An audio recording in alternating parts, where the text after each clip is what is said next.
श्री गणेश की पूजा करना अत्यावश्यक है, क्योंकि उन्हीं की वजह से सारे संसार में पावित्र फैला था। आज संसार में जो जो उपद्रव हम देखते हैं उसका कारण यही है कि हमने अभी तक अपने महात्म्य को नहीं पहचाना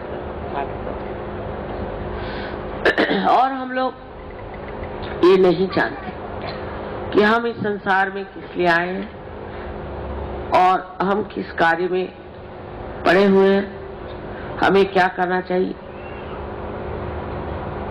इस चीज को समझने के लिए ही सहजयोग आज संसार में आया हुआ है।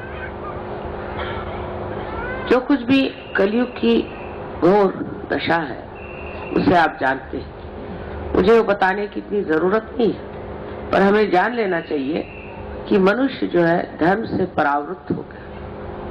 जैसे कि उसकी जो श्रद्धाएं थी वो भी ऊपरी तरह से आ गई, उसमें आंतरिकता नहीं।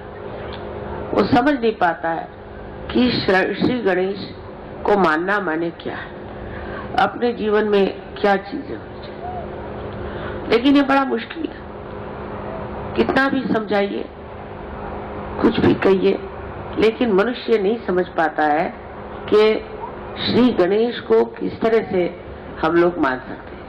अगर वो एक तरफ श्री गणेश की एक आशीर्वाद से प्लावित है, नरिष्ठ है कि वो बड़े पवित्र हैं, वो सोचते हैं ऐसी बात।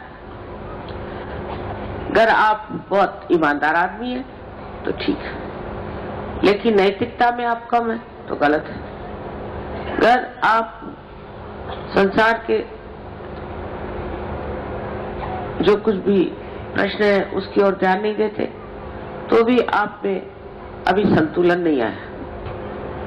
और जो उनकी शक्तियां हैं वो अगर अपने अंदर जागृत करना है तो वो कुंडलिनी के ही द्वारा जागृत हो सकती है, दूसरा और उसका कोई रास्ता नहीं। उनकी जो विशेष 4 शक्तियां हैं उसमें से जो और भी अति विशेष है वो है सुबुद्धि, सुज्ञता। ये शक्तियां हमारे अंदर प्रज्वलित होने के लिए हमें चाहिए कि हम कुंडलिनी का जागरण करके अपने अंदर के गणेश को संतुष्ट कर लें। गणेश की नाराजगी भी बहुत नुकसानदेह हो सकती है। उनका स्वभाव एक तरफ तो बहुत शांत, बहुत ठंडा, और दूसरी तरफ जब वो देखते हैं कि मनुष्य किस गलत रास्ते पे चल पड़ा है तो उससे इस कदर नाराज होते हैं। जैसे कि मैंने पूना में 3 बार कहा था कि आप अगर गणेश जी की स्थापना करके उसके सामने ये गंदे डांस और डिस्को और ये सब गंदे गाने गाइएगा तो वो जरूर आप पर नाराज हो जाएंगे और भूकंप होगा। और वही बात हुई, भूकंप। अब आपको ध्यान देना चाहिए कि हम कौन सी गंदी चीजों के ओर चलते हैं। पहले परदेशियों को म्लेच्छ कहते थे,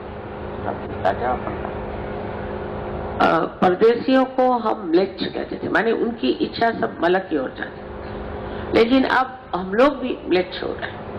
गंदे गंदे गाने हमें अच्छे लगते हैं, गंदे गंदे पिक्चर हम देखते हैं, गंदे गंदी वार्तालाप करते हैं, जबान से गंदी बातें करते हैं। ये सब गणेश जी को बिल्कुल पसंद है। हमारी भाषा शुद्ध होनी चाहिए, हमारे विचार शुद्ध होने चाहिए और हमारे शौक भी